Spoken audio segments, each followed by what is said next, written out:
ఆ రోజు మనం ధ్యానం చేసుకున్న అంశంలో ఎవనికి యాకోబు దేవుడు సహాయుడగునో, ఎవడు తన దేవుడైన యెహోవా మీద ఆశ పెట్టుకొనునో వాడు ధన్యుడు అని.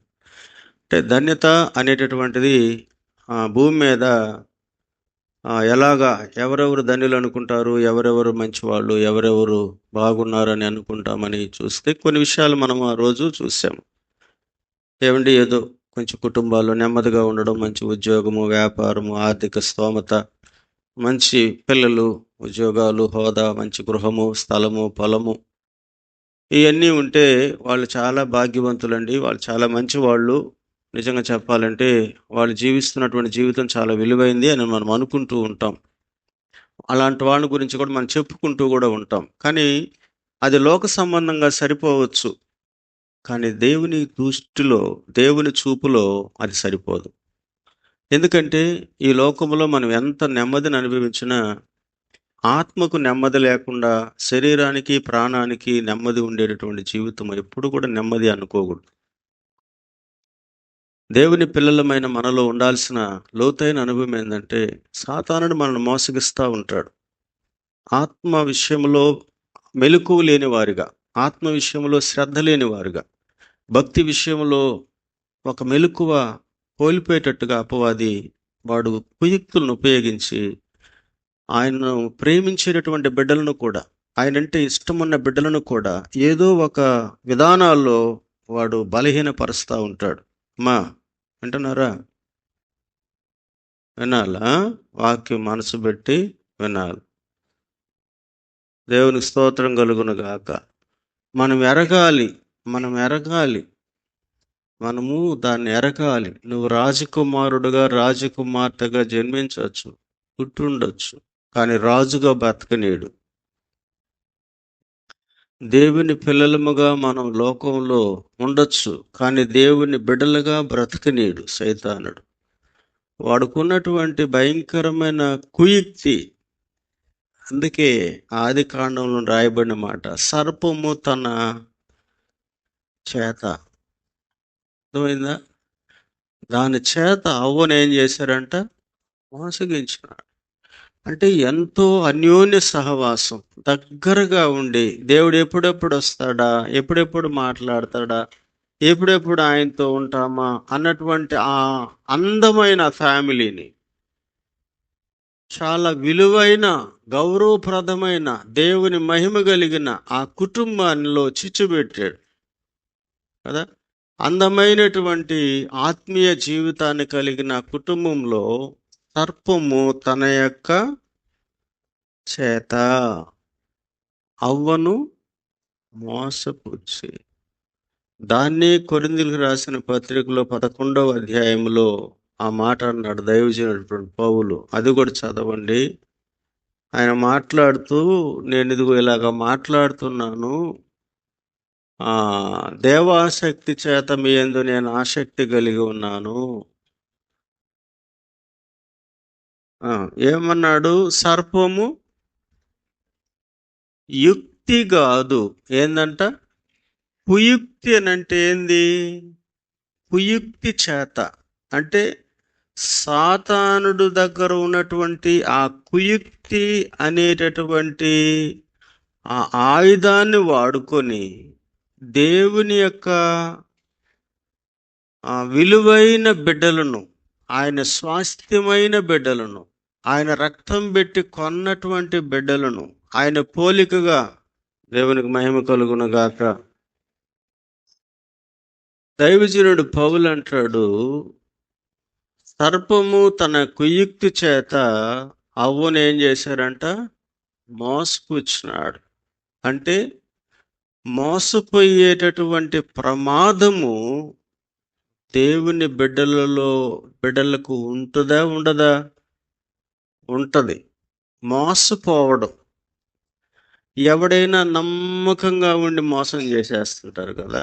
కొంతమంది నమ్మకంగా, రారా నీకు అది ఇస్తాను, ఇది ఇస్తాను, నేను ఇటు చేస్తాను, నువ్వు ఆస్తిపరువు అయిపోతావు, నీకు అది నేర్పిస్తాను, ఇది నేర్పిస్తాను అని చెప్పి వాళ్ళ దగ్గర 4 రూపాయలు డబ్బులు తీసుకొని తర్వాత జెండా ఎత్తేస్తుంటారు, ప్లేట్ మార్చేస్తుంటారు, అడ్రస్ మార్చేస్తుంటారు కదా. అలాంటిది కుయుక్తి అంటే మనసులో ఏముంటుందంటే వాళ్ళకి మేలు చేయాలని కాదు, వాళ్ళని ఏదో ఒక రకంగా వాళ్ళ దగ్గర నుంచి కొంత సొమ్ము వసూలు చేసేయాలనేటువంటి ఆ మనస్సు కలిగి కొందరితో మంచిగా ఉండడము, కొందరిని దగ్గరగా పెట్టుకోవడం, వాళ్ళకి ఏదైనా హెల్ప్ చేసినట్టు ఉండడము, వాళ్ళ పట్ల ఏదో ప్రేమగా మాట్లాడి ఇవన్నీ చేసిన తర్వాత వాళ్ళ దగ్గర నుంచి ఆ సొమ్ము వచ్చిన తర్వాత అంతే ఇక వాళ్ళతో వైరుధ్యము, విరోధము, తర్వాత రకరకాలైనటువంటి వస్తుంది. దాన్ని ఏమంటారు?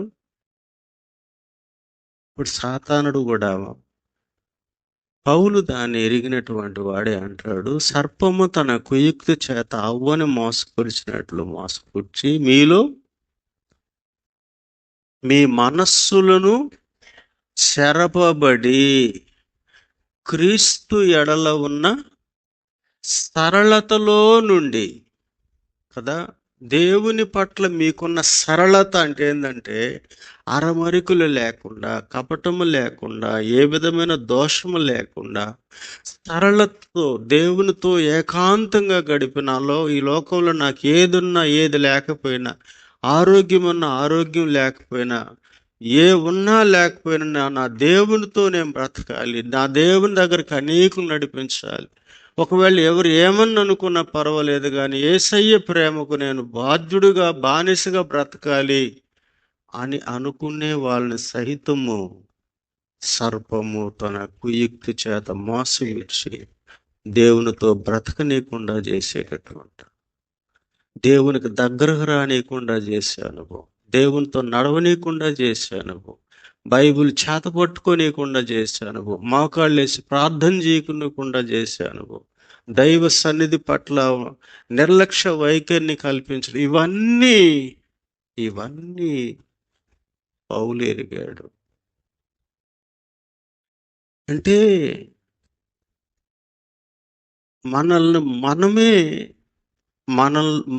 మనమంటే మనకి అసహ్యత పుట్టేటట్టుగా ఒక స్టేజిలోకి శత్రువు తీసుకొని రావడానికి వాడు ఎప్పుడో ప్రణాళిక రూపొందించి ఉంటాడు.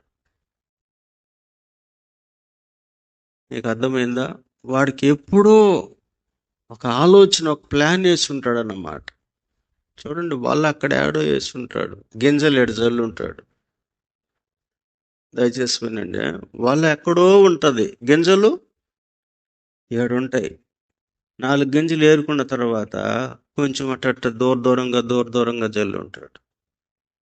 వేరుగా తింటా పోయినప్పుడు ఎట్లుంటుందంటే ఉచ్చులు, వల ఇవన్నీ మర్చిపోయి కేవలం మనసు, దృష్టి, ఆలోచన, ఆశ అంతా గింజల మీదనే ఉంటుంది. దీన్ని ప్రాక్టికల్గా దయచేసి మీరు ఆలోచించండి. వాడు ఎక్కడో వేసి ఉంటాడు, దేన్ని? ఆ వలని వేసి ఉంటాడు. కానీ మనకు కనబడేది వల కనబడదు. అక్కడికి పోవడానికి కొంత టైం పడుతుంది అన్నమాట. కొంత టైము పడుతుంది. ఆ టైంలో మనిషి యొక్క మెలకువను కోల్పోవడము, జాగ్రత్తను కోల్పోయేటట్టు చేయడము, ప్రమాదాన్ని గుర్తించనీయకుండా చేయడము, ఆ మత్తులోనికి, ఆ ఆహారం మీదకి, ఆ ఆశలోనికి తీసుకొచ్చేసి మెల్లగా వాడు అక్కడ తీసుకెళ్తాడు. తింటూ ఉండగా ఆ ఉచ్చులోనో వలలోనో పడిపోయిన తర్వాత నిజంగా అప్పుడు మనం ఎంత బాధపడ్డా కూడా, ఎంత గింజుకున్నా, ఎంత ఏడ్చుకున్నా, ఎంత రోధించినా ఏ మాత్రము విడుదల లేని పరిస్థితుల్లోనికి శత్రువు తీసుకెళ్తాడు. అది వాడి వ్యక్తి. ఏ స్థితి వచ్చిందంటే దేవుడే వాళ్ళని వెళ్ళగొట్టి కంచె వేయాల్సిన పరిస్థితి ప్రేమించి రూపొందించుకున్నా. అందుకే ఈరోజు మనం కూడా జ్ఞాపకం చేసుకోవాల్సింది ఏంటంటే, నా ప్రియ దేవుని బిడ్డలారా, మన హృదయాలలో ఎన్ని లోతైన ఆశలు ప్రభువు కోరుకున్నా వాటిలో ఏది నెరవేరనీయకుండా చేయగలిగిన శక్తి సాతానుకుంది. ఎలా ఉంది అని అంటే, మనము ఎప్పుడైతే దేవుని యొక్క సహవాసములో, లేకపోతే దేవునితో ఉండవలసిన అనుభవాలలో కొంచెం మనకు మబ్బు గమ్మితే చాలు, కొంత మన మనోనేత్రానికి ఒక్కరో మసక మసక కమ్మితే చాలు, అక్కడి నుంచి వాడు ఎంతైనా తీసుకెళ్తాడు. ఇది విశ్వాసి తన జీవితంలో ఎరగాలి. మనము మెలకువగలిగి ఉండాలి కదా. అందుకే ధన్యుడు అంటే ఎవరు అని అంటే, ఈ లోకంలో అన్ని రకాల స్థితిగతులు కలిగిన వాళ్ళు కాదు, దేవునితో అన్యోన్యత కలిగిన వాళ్ళే భూమి మీద. ఎందుకంటే ఈ భూమి మీద ఉన్నదంతా కూడా మాయ. ఏదైనా ఒకసారి మనం ఆలోచిస్తే, చూడండి, ఇంత చక్కగా ఉన్నటువంటి మనుషులమైన మనం మాట అర్థం చేసుకుంటున్నాం, ఎదుటి వారికి సమాధానం ఇస్తున్నాం, ఏమేమో చేస్తున్నాం, ఎన్నెన్నో ఆలోచనలు ఆశలు కలిగిన తర్వాత మన దేహములో నుంచి దేవుడు ఆ ప్రాణాన్ని ఆత్మని వేరు చేసిన తర్వాత చూడండి, అసలు మనము ఆ రూపము, ఆ అనుభవము, ఆ ఆశ, ఆలోచనలు ఇవన్నీ ఏమైపోతున్నాయి. అసలు ఒక్కసారి ఆ మట్టిలో ఊహించుకుంటే ఇది ఒక విచిత్రం. మన అందం ఎట్టబోయిందో, ఆనందం ఎట్టబోయిందో, ఆలోచనలు ఎట్టబోయినాయో, అసలు ఏంది చెప్పాలంటే, మనల్ని ఎవరు చూసినారో, ఎవరు ఏడిచినారో అర్థమైందా? మన ఫ్యామిలీ ఎట్టుందో, మన బిడ్డలు ఎట్టున్నారు, మన పరిస్థితి ఏంటో అసలు ఏమీ, అదొక మాయ, అదొక రకమైన, అది ఆలోచిస్తే అదొక లోకం.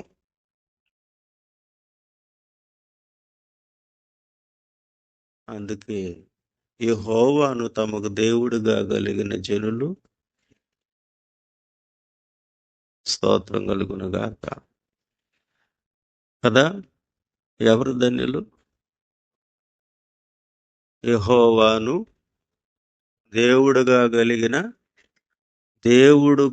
కలిగిన జనులు ధన్యులు.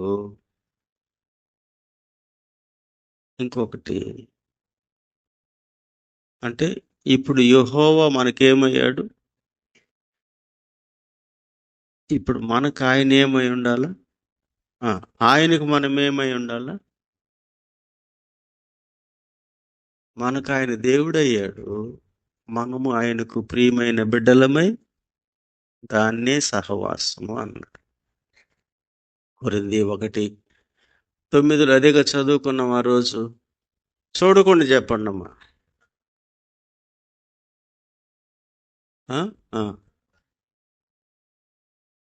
అను తన కుమారుని సహవాసానికి. మీరు ఇట్లా రెఫరెన్స్లో ఎదగండి. ఈ సంవత్సరము ఎవరైనా బ్రదర్స్ అయిన సిస్టర్స్ అని చెప్పేటప్పుడు వెంటనే దానికి రిలేటెడ్గా ఉండే రెఫరెన్స్ని మీరు వింటూ రెఫర్ చేయండి. నేను చెప్పినప్పుడు వెంటనే తీసి, ఏమ్మా ముసలోళ్ళారా, ముసలోళ్ళు వీళ్ళు ముసలోళ్ళు, వీళ్ళు 60, 70, 80 సంవత్సరాలు ముసలోళ్ళు వీళ్ళు. దేవునికి స్తోత్రం కలుగును గాక.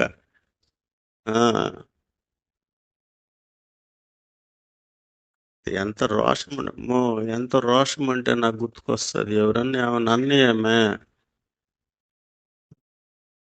శృంగం లేస్తారు. అమ్మే అన్ని, నాయనే అన్ని.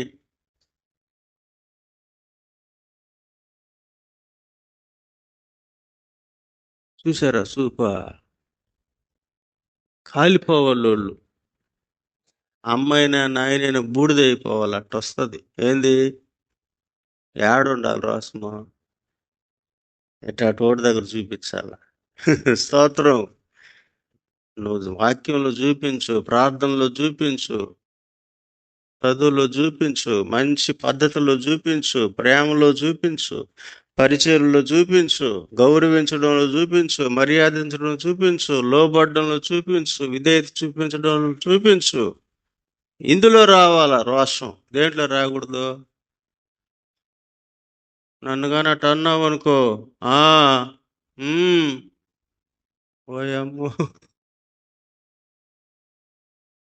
మన ప్రభు అయిన యేసుక్రీస్తు మనకు ఒక మాదిరి. 30 సంవత్సరాల వరకు అమ్మా నాయన దగ్గర అందుకే ఎఫెసీ పత్రిక పౌలు అన్నాడు, మీ తల్లిదండ్రులను ఎందుకో ఏమన్నాడు, భూమి మీద దీర్ఘాయుష్మంతులు అవ్వాలంటే ఏం చేయాలంట, తల్లి తండ్రికి మానసికంగా చంపేయాలి, బతుకుండంగానే వాళ్ళు అస్థిపంజరాలు అయిపోవాలి అంతే. చాలా మంది మా అమ్మ అంటే నాకు పల్లె ప్రేమ, మా నాయన అంటే అస్సలు, మా అమ్మ కంటే మా నాయన అంటే భలే ఇష్టం అంటారు, నాయన్ని బాహుతో పడుస్తారు. ఎప్పుడు ఇష్టము, అమ్మ నాయన ఇష్టము అని అంటే ఎప్పుడు చెప్పాలి చెప్పండి, వాళ్ళకి మనకు అనుకూలంగా, వాళ్ళకి మనం అనుకూలంగా ఉండి, వాళ్ళకి ఎక్కడ చెడ్డ పేరు రాకుండా, వాళ్ళు ఎక్కడ బాధపడకుండా, వాళ్ళకి నష్టం లేకుండా మనం చేసినప్పుడే నిజంగా మనం తల్లిదండ్రులు ఏం చేస్తున్నాము, సన్మానిస్తున్నాం, లేదంటే ప్రేమిస్తూ ఉన్నాం. ఇవేమీ లేకుండా ఉత్తిదే డూప్లికేట్ మాటలు అని నేను అనుకుంటున్నా. మీరు అది స్వచ్ఛమైంది, మంచిది, ఒరిజినల్ అంటే మీ ఇష్టం. దేవునికి స్తోత్రం కలుగును గాక. అదే నేను డూప్లికేట్ అంటున్నా, మీరేమంటారు?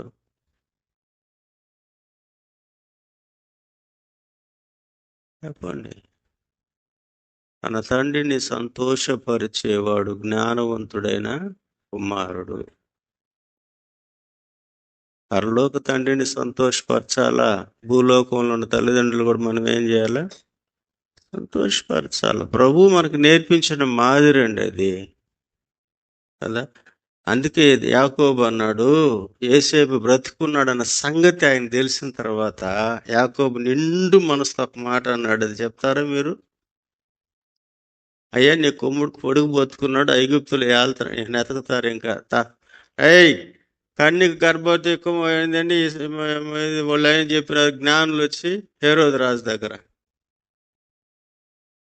అది పోయి 24 తేత గాలికి కొట్టుకుని వెళ్ళిపోయింది, ఆ మంచులో కలిసి. యూదుల రాజుగా పుట్టినవాడు ఎక్కడున్నాడు రండి అన్నప్పుడు వాళ్ళు ఏం చేస్తున్నారు, శాస్త్రులు వాళ్ళు ఎందుకున్నారు కదా, ధర్మశాస్త్ర ఉపదేశకులు వాళ్ళు ఉన్నారు, వాళ్ళని పిలిచి ఏం చేశాడు ఆయన, జ్ఞానుల్ని. ఇప్పుడు నేను అన్న మాటని ఇక ఈ జ్ఞానులందరూ ఏం చేస్తారు ఇప్పుడు,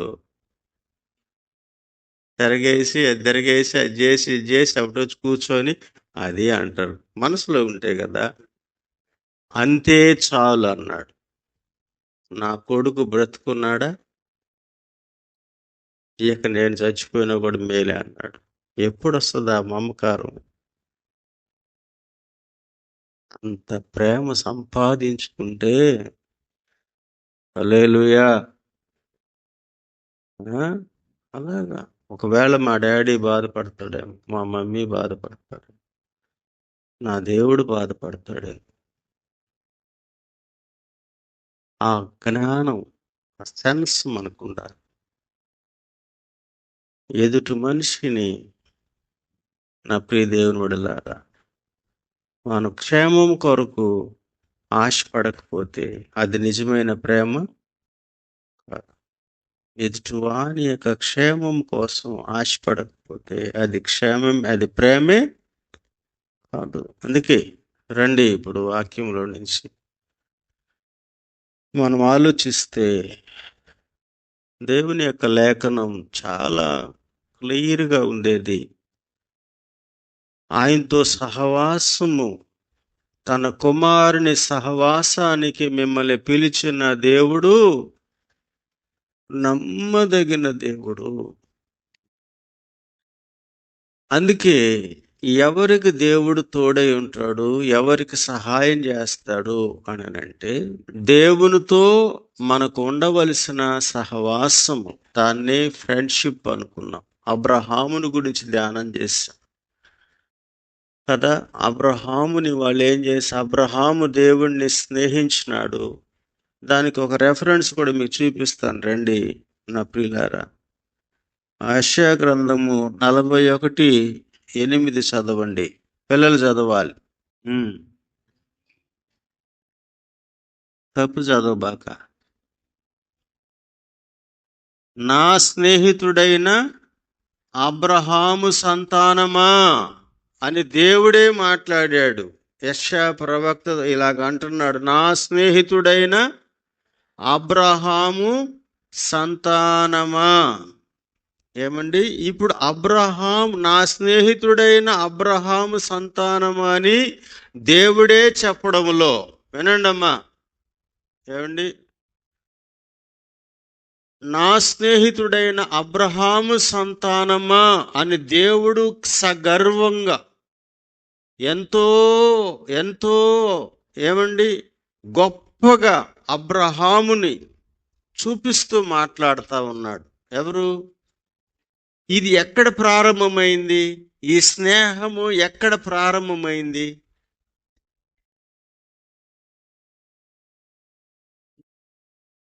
ఎన్నో అధ్యాయంలో బ్రదర్స్ చెప్పండి, ఎన్నో అధ్యాయంలో ప్రారంభమైంది?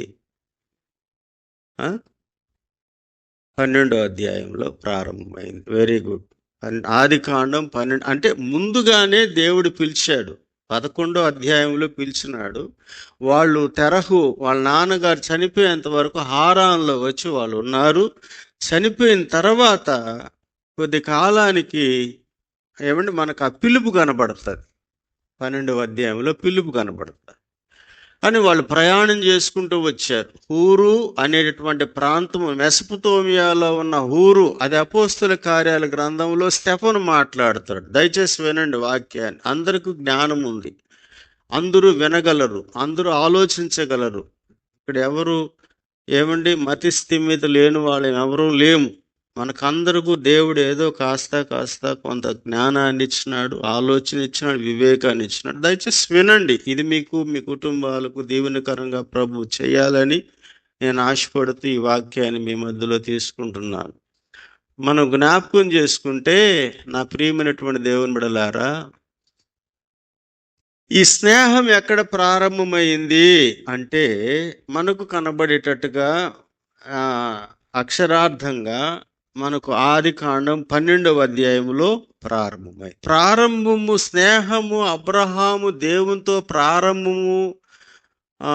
అబ్రహాముతో దేవుడు స్నేహాన్ని ప్రారంభించాలనుకున్నప్పుడు అబ్రహాము యొక్క హృదయములో నుంచి అబ్రహాము తన జీవితంలో దేవుడిని స్నేహంగా అనుకున్నప్పుడు అబ్రహాముతో దేవుడు ఏం మాట్లాడాడు?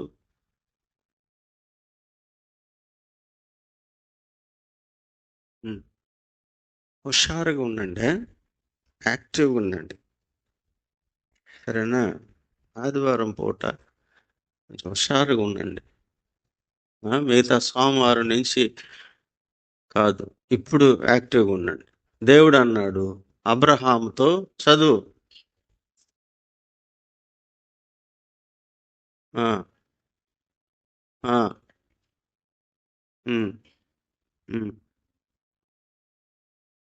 వెళ్ళుము.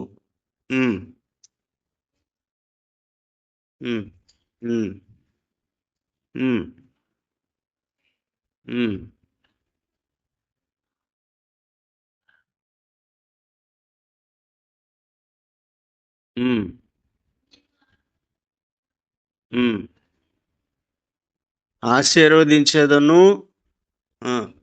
అమ్మా, ఏం కంటది నేర్పిబడలే. ఎవరు పాటుకోళ్ళు చదవాలి, కింద పడాలా, లేయాలా. నలుగుడు పడందే ఎవరికి అనుభవం రాదు. అర్థమైందా?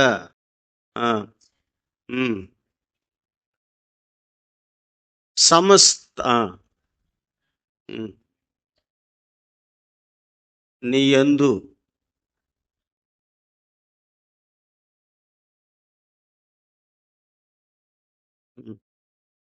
అంతా ట్రంక్ రోడ్డు మీద నడిచినట్టున్నారు.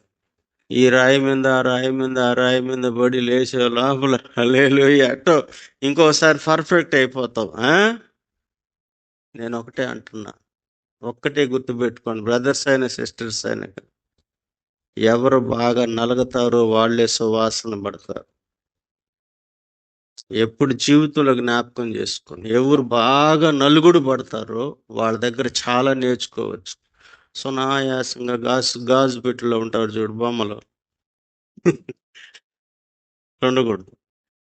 నలగాల, పడాల, లేయాల. అప్పుడే వాడికి ఏమొస్తుంది? అథ్లెటిక్స్లో వాడే ఫస్ట్ కొట్టేస్తాడు కదా. అని నేను బరిగిస్తే పడిపోతానేమో, జారుతుందేమో, కాలు జారుతుందేమో, దిగరు నీళ్ళలోకి, నీళ్ళ ముసులు ఉంటుందేమో, జారుతుందేమో. ఎట్టొస్తుంది ఈత? చెప్పండి, వస్తుందా? అందుకని నలగాల. నలుగుతారా? ఏడ నలుగుతారు చర్చిలో నలగా. పౌలు ఏమన్నాడు? నన్ను నేనే ఉదయాన్నే లేయాలా, చదవాలా, మోకరించాలా, మందిరంలోకి రావాలా, పరిచయం చేయాలా, కష్టపడాలా, నలగొట్టుకోవాలా. దేవుని కొరకు ఎంతగా ఖర్చు అయితే అంతగా దేవుని యొక్క శక్తి పొందుకో. యెషయా గ్రంథంలో యెహోవా కొరకు ఎదురు చూసేవారు వాళ్ళు ఒకరు పక్షి, ఒకరు ఏక, ఒకరు రెక్కలు చాపి పైకి. అందుకని సునాయాసంగా ఉండడానికి ఎవరు ఇష్టపడబాకండి. సింపుల్గా ఉండడానికి ఎవరు జీవితంలో ఎప్పుడు కూడా అటు వాళ్ళు ఏమి సాధించలేరండి. ఇది నా ఆత్మీయ సలహా. ఎంత నలుగుతామో, ఎంత కష్టపడతామో అంతగా మనం పైకి ఎదుగుతాం. అదే ఉపవాసకుడు చెప్పింది. ఏరు తన్నలేదనుకో, ఏరు లోపలికి పోలేదనుకో, చెట్టు ఏం కాదు, ఎదగదు. ఏరు తన్నాలంటే ఏం చేయాల? ఎక్కడెక్కడ ఉందో రాళ్ళు రప్పలు అవన్నీ దాటుకొని ఎక్కడ నీటి ఓటు ఉందో, ఎక్కడ మెత్తన మట్టి ఉందో ఆడదాకా పోతే కదా సారం పీల్చుకుంటావా.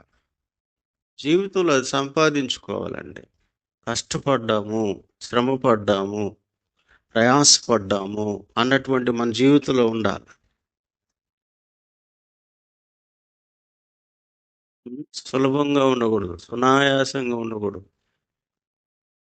స్తోత్రం. చేస్తారా? కరుబడి సమాధానం రాలేదు చూడు. నలగదామా వద్దా? కొరపెరకాలి.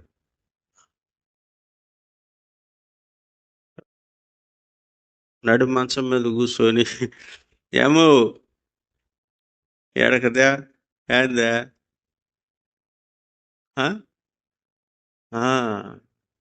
ఆడ కూర్చునేది, ఆడ తినేది, ఆడే చేయగడిగేది, ఆడే వాలిపోయేది. దేని మీద? అటోళ్ళు పైకి వస్తారా? చెప్పండి. ఎవరు కూడా చెప్పలేదు చూడండి. స్తోత్రం. అట్టుండకూడదు. అట్టుండకూడదు. ఏం చేయాలా?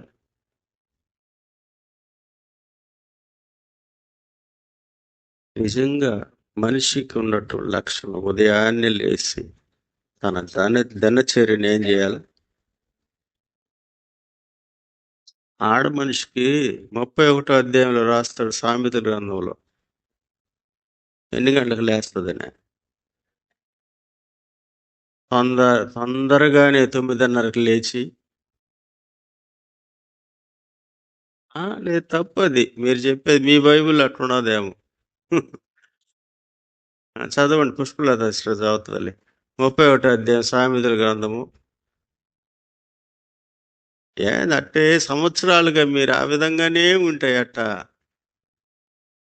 లేచి నడిచి గంతులు వేస్తూ దేవుని ఆరాధించకుండా కొంతమంది అంటారు, ఏమన్నా ఏరాయా?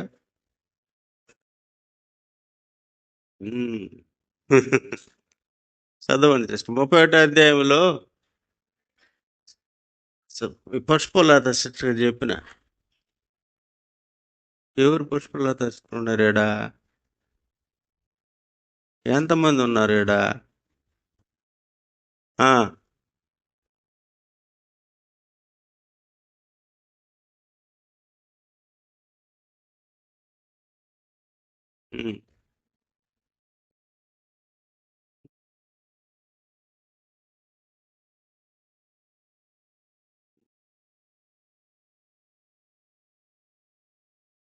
గొర్రెబొచ్చును.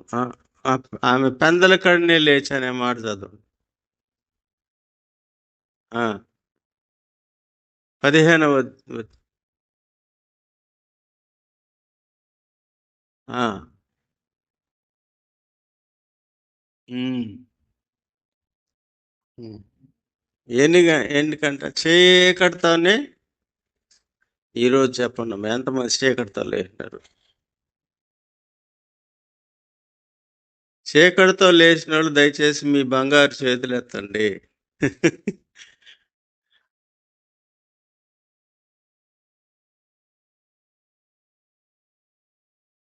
లేచి ఏం చేసినారు? ఇది ఇప్పుడు లేస్తారు కాదని చెప్పలా. లేచి ఏం చేశారు? చేశారా? ఆ! ప్రార్థన చేసినారా? ఎంతమంది? చేతులు ఎత్తినోళ్ళు చెప్పండి. ప్రార్థన చేసినాను నేను. ఆ! బైబిల్ చదివిన వాళ్ళు ఎంతమంది? ఉదయాన్నే. Very good. ఆ! మీరా? చీకటి తల్లి. చదివినారా? చదవలా? చదివినారా?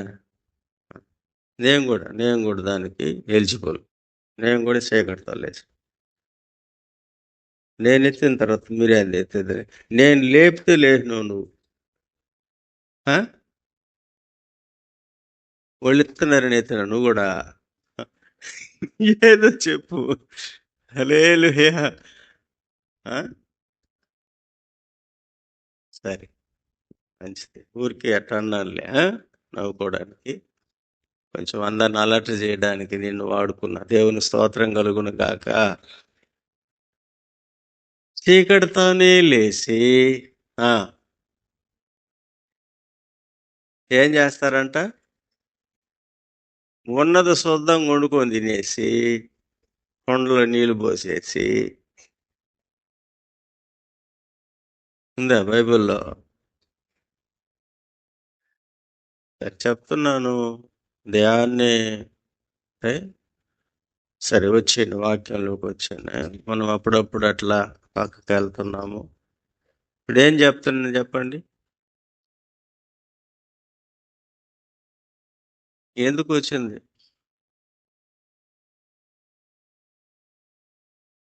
సరే, అంటే స్నేహం అనేది, రండి పిల్లల, స్నేహం అనేది ప్రారంభానికి దేవుడు చెప్పిన ఒక విధానం. దేవుడు అబ్రహాముతో స్నేహం చేయడానికి దేవుడు అబ్రహాముకిచ్చిన కొన్ని విషయాలను జ్ఞాపకం చేసుకొని స్నేహం చెయ్యాలా లేదా అనేది ఆ రోజే డిసైడ్ అవుతుంది. లోతుగా వినండి ఈ విషయాన్ని. ఎన్నోసార్లు విన్నా. దేవునితో స్నేహం చేయాలా లేదా అనే దాన్ని ముందు దేవుడు అబ్రహాం ముందు పెట్టాడు. నీవు లేచి నీ దేశము నుండి ఉమ్, ఉమ్, ఉమ్,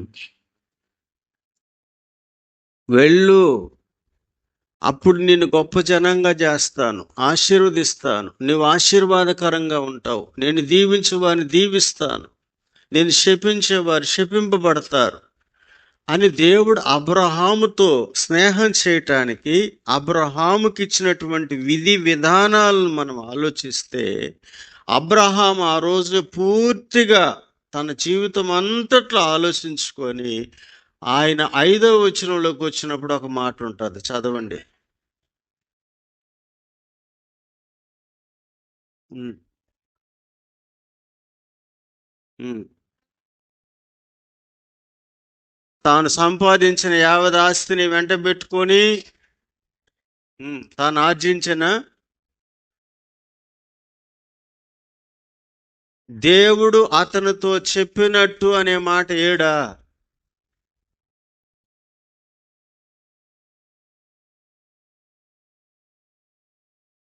4. చదవండి బ్రదర్. ఆ, ఆ. హల్లెలూయా. చూడండి, ఎవరు చదివింది? Very good. అలాగా అక్కడక్కడక్కడ లేయాలి, ఉద్యోగం రగులుకోవాలి. అర్థమైందా సోని? ఏందా? ఏం రగులుకోవాలా? మంట సంటిని గాల్చేయాలి. దేవుని స్తోత్రం ఆత్మీయంగా దేవునికి మహిమ కలుగును గాక. ఒకరి కట్టి ఒకరిని ఏం చేయాలా? యో యో నువ్వు లే బాకయ్యా.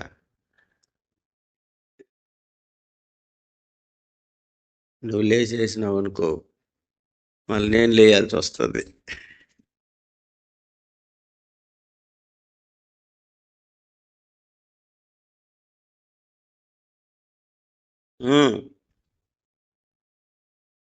ఏమన్నాడు ఇప్పుడు? యెహోవా అతనితో చెప్పిన ప్రకారము స్నేహానికి బలం చేకూర్చే మాట. బాగా వినండి. స్నేహానికి బలము, వేరు, శక్తి, యథార్థత చేకూర్చే మాట ఈ మాట. అబ్రహాము దేవునితో స్నేహం చేశాడంటే ఊరికే చేయలా. ప్రపంచానికి అబ్రహాముని ఆశీర్వాదకరమైన వ్యక్తిగా దేవుడు చేశాడంటే ఊరికే చేయలా. దేవుడు ఆయనతో చెప్పినట్లు చేసి స్నేహాన్ని బలపరుచుకున్నాడు.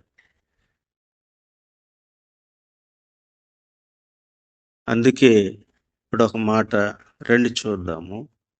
2వ దినవృత్తాంతాల గ్రంథం 20 అధ్యాయం 7వ వచనం.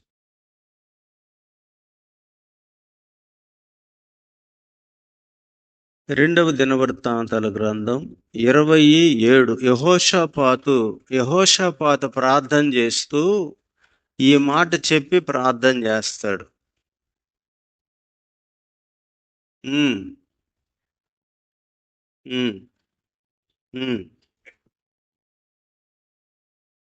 అదిగో నీ స్నేహితుడైన అబ్రహాము యొక్క సంతతికి ఏమని పిలువబడుతున్నాడు ఇప్పుడు? అబ్రహాము యెహోషాపాతు చేత ఏమ్మా? నీ స్నేహితుడైన అబ్రహాము. బా వినండి దయచేసి, అందరూ తల ఎత్తినండి. నీ స్నేహితుడైన అబ్రహాము. దేవునికి మహిమ కలుగునగాక. ఎవరు చెప్తున్నారు? అబ్రహాము తరం ఎక్కడా? ఇస్సాకు తరం ఎక్కడా? యాకోబు తరం ఎక్కడా? వాళ్ళు తరతరాలు తెలుసుకొని ఇప్పుడు రాజుల కాలం వచ్చినప్పుడు, రాజుల కాలం వచ్చినప్పుడు ఎప్పుడు యెహోషాపాతు అంటున్నాడు ప్రార్థన చేస్తూ. ఇప్పుడు యెహోషాపాతు ప్రార్థన చేస్తూ అంటున్నాడు, నీ స్నేహితుడైన అబ్రహాము యొక్క సంతతి. అంటే అబ్రహాము ఎవరుగా పిలువబడుతున్నాడు? దేవుని స్నేహితుడుగా. చూడండి, తరతరాల ప్రజలు అబ్రహాముని ఎలా గుర్తించినాడు అని అంటే, అబ్రహామును దేవుని స్నేహితుడుగా. ఆ బంధం ఎక్కడ పునాది పడింది?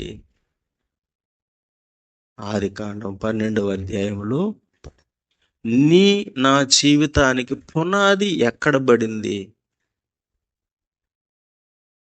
దేవునితో స్నేహానికి కదా, దేవునితో స్నేహానికి. ఇప్పుడు దావీదుకి యోనాతానికి స్నేహానికి పునాది ఎక్కడ పడింది?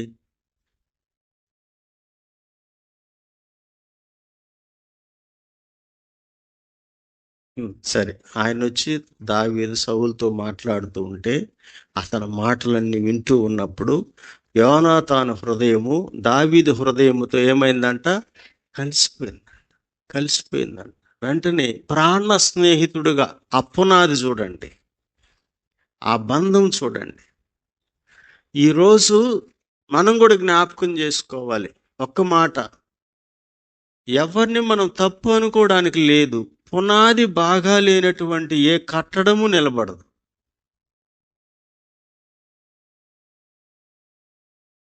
పునాది సరిగా లేనటువంటి ఏ కట్టడము ఎంత మనం నిలబెట్టాలనుకున్నా నిలబడదు. అది అది చెప్పాలంటే నిష్ప్రయత్నమే.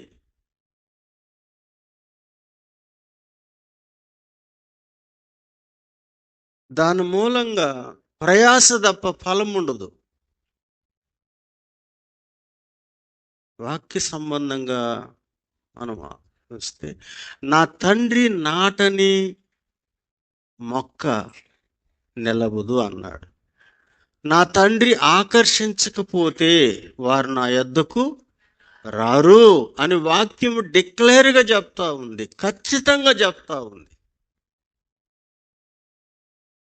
అందుకే అబ్రహామును తరతరాల ప్రజలు దేవుని స్నేహితుడిగా అనడానికి గల కారణం ఏంటంటే, అబ్రహాము వేసుకున్నటువంటి ఆ పునాది ఉంది. ఆ పునాది చాలా చాలా సమర్పణతో, త్యాగముతో, ప్రేమతో, విధేయతతో ఆ పునాది వేసుకున్నాడు. ఇప్పుడు యోబు గ్రంథంలోకి రండి. ఇప్పుడు యోబు గ్రంథము 22వ అధ్యాయము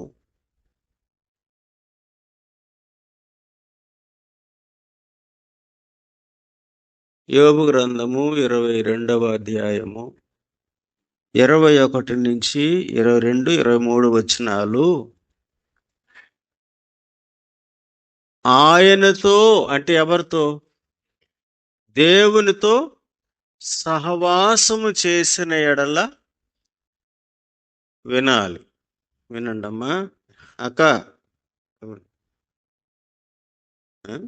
వినండి. ఆయనతో అంటే ఎవరితో? సహవాసము చేసిన ఎడల సమాధానము. ఇప్పుడు అబ్రహాము ఎవరితో సహవాసము, స్నేహం చేయడానికి ఇష్టపడ్డాడు? దేవుడు కూడా అబ్రహాముతో. అంటే అప్పుడే కాదు, అబ్రహాము దేవుడు కలిసి వారు నడుస్తూ నడుస్తూ నడుస్తూ నడుస్తూ ఉండగా, అబ్రహాము జీవితంలో దేవుడిచ్చినటువంటి ఒక ప్రతిష్ట ఒక గొప్ప పేరు ఏంటంటే, స్నేహితుడుగు చేసేసుకున్నాడు. ఎవరిని? అబ్రహాముని. ఇప్పుడు యోబు గ్రంథంలో రాయబడిన మాట ఏంటంటే, నీవు దేవునితో సహవాసం చేస్తే, స్నేహం చేస్తే, ఫ్రెండ్షిప్ చేస్తే నీకేం కలుగుతుంది? సమాధానం కలుగుతుంది. ఆ తర్వాత ముందు సమాధాన హృదయం మనకు వస్తుంది. ఎందుకు వస్తుంది అని మనం 20 ఆ తర్వాత కిందకి చదువుతారండి.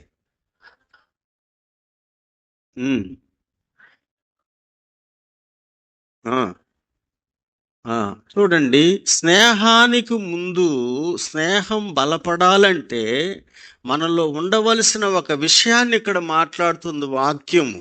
ఏమని? నీవు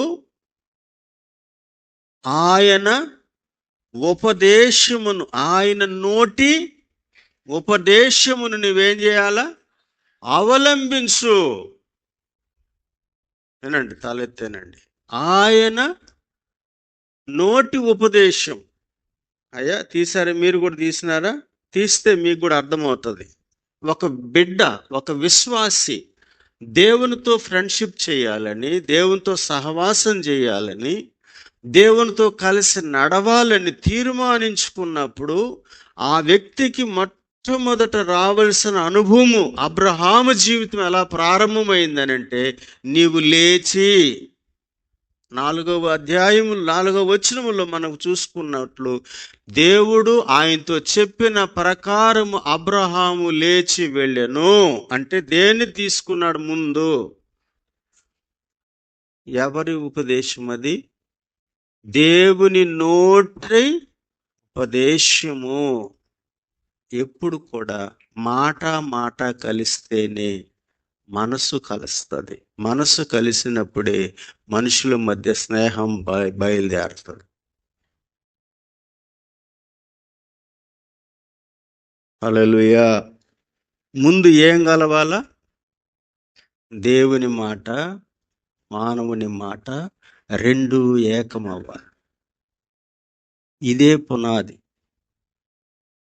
దేవుని మనస్సు, మనిషి యొక్క మనస్సు ఏమవ్వాలి? ఏకమవ్వాలి. అప్పుడే కలిసి నడవడం ప్రారంభమవుతుంది. వినండి, వినండి, వినండి, దయచేసి వినండి. అప్పుడు పునాది ఏర్పడుతుంది. తర్వాత అన్నాడు, నీవు ఆయన నోటి ఉపదేశమును అవలంబింపుము. అవలంబించు అని అంటే ఆలకించు అని కాదు, వినాలి. ఆలకించు కాదు. ఆలకించేది ప్రపంచంలో చాలామంది ఆలకిస్తారు. క్రైస్తవులు కాని వాళ్ళు కూడా ఇండల్లో టీవీలు పెట్టుకొని దేవుని మాటలు వినేవాళ్ళు ఎంతోమంది ఉన్నారు. వాళ్ళు మంచి మాటలు, యేసుప్రభు మాటలు, బోధలు బాగుంటాయని చాలామంది వింటుంటారు, కానీ అవలంబించరు. ఇప్పుడు యోబు గ్రంథంలో చెప్పిన మాట ఏంటంటే, నీవు ఆయన ఉపదేశమును అవలంబించుము.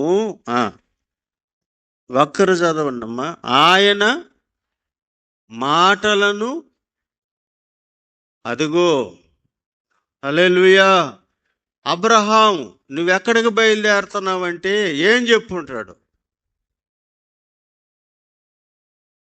చెప్పండి, అన్నవాళ్ళు చెప్పండి. అబ్రహాము, నువ్వెక్కడికి బయలుదేరుతున్నావు? ఎందుకు బయలుదేరినావు? ఎందుకు ఈ ప్రయాణం చేస్తున్నావు అని ఎవరో వచ్చి అడిగారు అబ్రహాముని. అప్పుడు అబ్రహాం ఏం చెప్పాడు? దేవుడు నాతో చెప్పాడు. ఏమని చెప్పాడు? ఒక్కరు ఇటు, నేను ఇటు చూశాను కదా, ఏదో గుంపులో. మహేష్ చెప్తున్నాడు, చెప్పు నేను.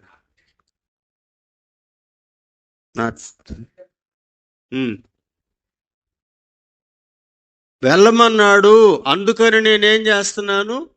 వెళుతున్నాను అని అన్నాడు. నీవెప్పుడైనా ఈ సాక్ష్యము నీ ఇంటి వారితో, నీ స్నేహితులతో, నీ బంధువులతో, నీకు దగ్గరగా ఉండేవాళ్ళు నిన్ను అడిగారా? అడిగినప్పుడు ఏమైనా చెప్పినావా? దేవునికి మనకు మధ్య ఉన్న స్నేహం బలపడడానికి వదలని వాడు దేవునితో నడవలేడు. బాగా విన్నారు.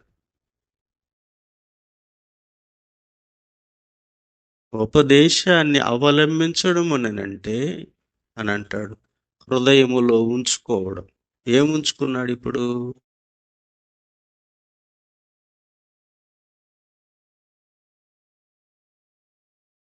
ఒక్కరు చెప్పారు, ఒకరు ఉపదేశమును అవలంబించుము.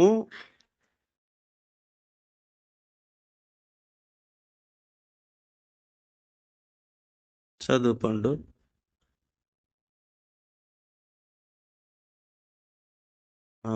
పండు అట్టు పోయింది.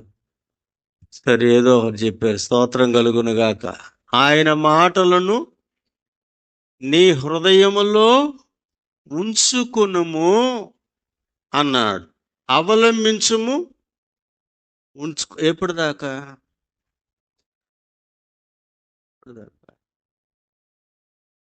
ఒక్క మాట అంటాడు. అబ్రహాము జీవితంలో ఇంకెప్పుడు కూడా తిరిగి మళ్ళా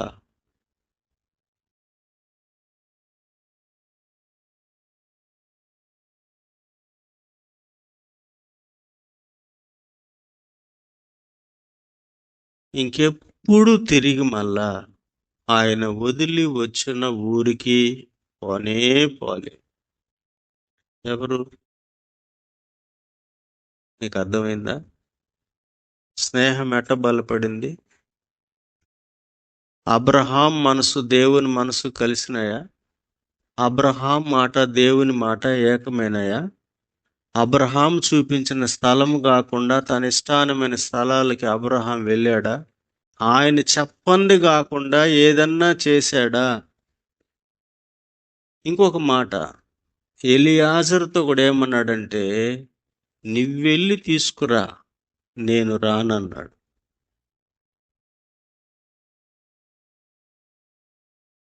దేవునితో స్నేహము ఎవరు బలపరుచుకుంటారో వారితో దేవుడు స్నేహం చేసినప్పుడు ఆ స్నేహ ఫలము తప్పకుండా మన తరము అనుభవిస్తారు. స్నేహ ఫలం.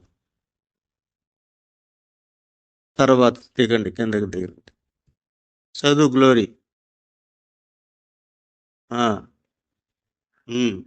చూడు, ఆగు నాయన, ఆగు. ఒక్కొక్కటి స్నేహానికి అవసరమైన మాటలు. సర్వశక్తిని వైపు ఎక్కడి నుంచి తిరగాల?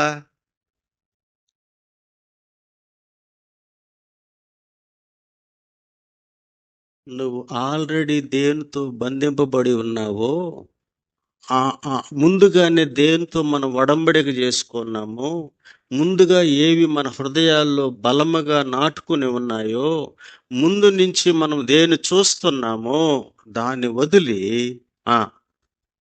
సర్వశక్తిని వైపు నీవు తిరిగిన ఎడలా.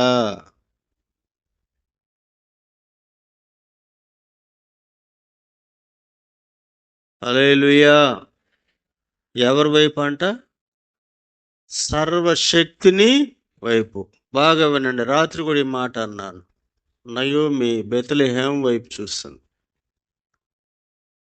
నేను నా దేవుడు మరలా దేవుని ఆ ప్రజలను పోషిస్తున్నాడని నేను అంటున్నాను కాబట్టి నేను తిరిగి మళ్ళా నా ప్రాంతాన్ని నేను వెళ్ళిపోతున్నాను, మీరు మీ ఇండ్లకి వెళ్ళండి అని నయోమి బయలుదేరి వెళుతూ ఉంటే ఇద్దరు చూశారు. వార్పా చూసింది. కొంచెం దూరం వచ్చారు. ఎవరితో పాటు? కొంచెం దూరం వచ్చారు. ఎవరు కావాలని? దయచేసి నువ్వు ఆ మాట అనొద్దత్త, వదిలిపెట్టమని అనొద్దు, నాతో రావద్దని అనొద్దు. మాకు ఇంకేం కావాలి? మా జీవితంలో సగం అయిపోయింది. పెళ్ళిళ్ళు చేసుకున్నాం, మా భర్తలు చనిపోయినారు, ఇప్పుడు మేము నీ కోడలు లేనాం. ఒక ఇంట్లో నుంచి వచ్చేసిన తర్వాత మా ఇంటి పేరు మారింది అని ఇప్పుడు అనుకుంటున్నాంలే. ఆడింటి పేరు ఉందో లేదో మనకు తెలియదు. తమిళనాడులో కూడా ఇంటి పేరు లేదు. మీకు అర్థమవుతుందా? ఇక ఎవరు? ఎలీమెలెకు వంశములోనికి మేము వచ్చేసినాం. స్తోత్రం కలుగునుగాక. కాబట్టి ఇక మీదట మేము మా ఇండ్లకు బాము, మా తల్లిదండ్రుల దగ్గరకు పోము, మా ఏరియాకు బాము, ఆ దేవుడిని పూజించము, ఆ సాంగత్యాలు మాకు వద్దని చెప్పి కొంత దూరం ప్రయాణం చేశారా? ఏడ్చారు. తర్వాత మరలా మాట్లాడింది. ఎందుకమ్మా నాతో వస్తే నేను మరలా గర్భం ధరించలేను, పిల్లలు కానలేను, వాళ్ళు పెద్దోళ్ళు అయ్యేదాకా మీరు కాసుకొని లేరు. ఎందుకు అనవసరంగా మీ జీవితాలు ఇలాగ అయిపోతాయి? పోయి మీ ఇళ్ళకెళ్ళి మీరు పెళ్ళిళ్ళు చేసుకుని మరలా కొత్త జీవితాన్ని, సంసారాన్ని ప్రారంభించండి అని అన్నప్పుడు ఒకరు పడిపోయారు. ఒక వికెట్ పడిపోయింది.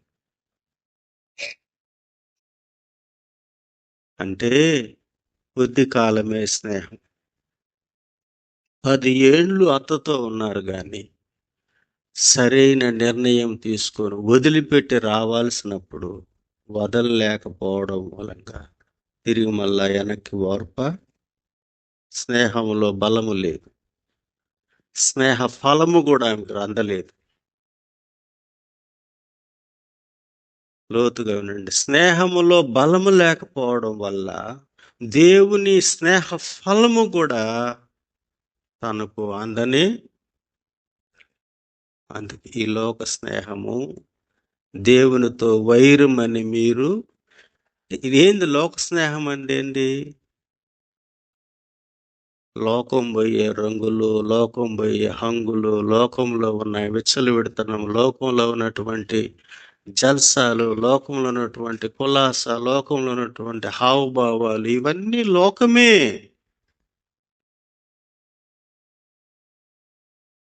ఇదంతా లోకమే. లోకంలోకి వెళ్ళి మనం యొక్క విధానాన్ని చూపించుకొని ఆహ్లాదకరంగా, ఆనందంగా అంతమందికి బయలుచ్చులు ఉంటాయి.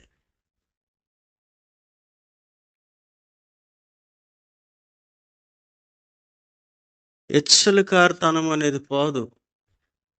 భక్తిలో ఉండొచ్చు. దేవునికి మహిమ కలుగునుగాక. ఇదంతా కూడా ఏంది? అంతా కూడా లోకమే. అందుకే కూర్చోరు, కూర్చో. వినమ్మా, నువ్వు వాక్యం విను.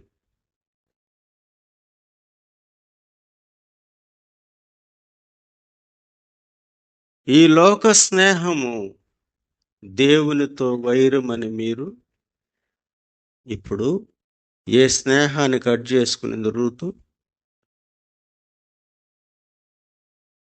పునాది ఎంత వేసుకునిందంటే మరణము దాకా వేసుకుంది. రూతు పునాది చచ్చేదాకా, ఓర్ప పునాది కొంచెం తెగదగిలేదాకా. మీరున్నారా?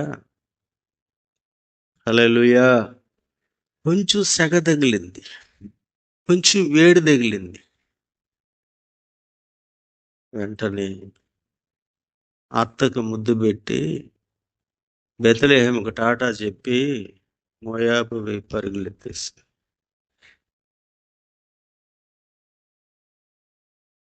నా మాట మీకు అర్థమైందా?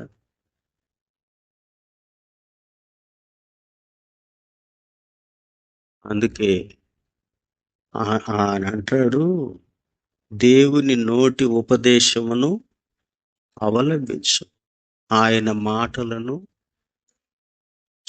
ఇప్పుడు అబ్రహాం చచ్చేదాకా, చనిపోయేంత దాకా అదే పునాది మీద నిలబడ్డాడు. రూతు తన జీవితమును బెత్లెహేములోనే సమాధి చేసుకుంది. మోయాబు వైపు మళ్ళీ ఎప్పుడు చూడలే. స్తోత్రం. మీకు అర్థమైందా? ఎంత లోతైన పునాది. అందుకే ఇప్పుడు యోబు గ్రంథంలో నుంచి తర్వాత వచనము ఒకరు చదవండి.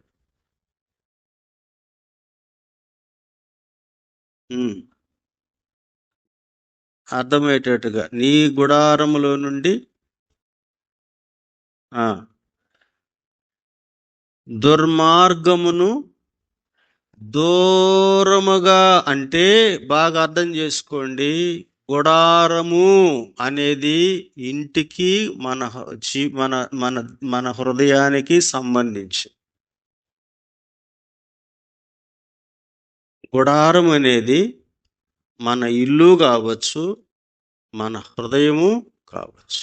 యోబు గ్రంథంలో స్పష్టంగా రాయబడిన మాట, నీ గుడారములో నుంచి దేవుని ఉపదేశాన్ని అవలంబిస్తూ దేవుని మాట హృదయములో పెట్టుకొని, నీ హృదయం అనే గుడారములో నుంచి, నీ నివాసమైన గుడారములో నుంచి దుర్మార్గతను నీవు దూరముగా తొలగించు. స్తోత్రం. బాగా అర్థం చేసుకోండి.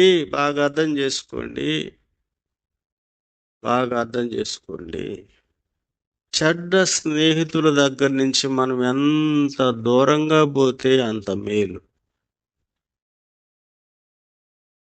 అంత దూరము మనకు అది దూరం అయిపోద్ది. అవునా కాదా? అంత దూరము అయిపోవాలి మనం. ఒక తాగుబోతు సంబంధమైనటువంటి అనుభవాలతో ఉండేవారితో కూడా మనమే అలాగా కలిసిమెలిసి ఉండడం వల్ల తప్పకుండా ఆ బలహీనత మనకు అంటుకోకుండా ఉండదు.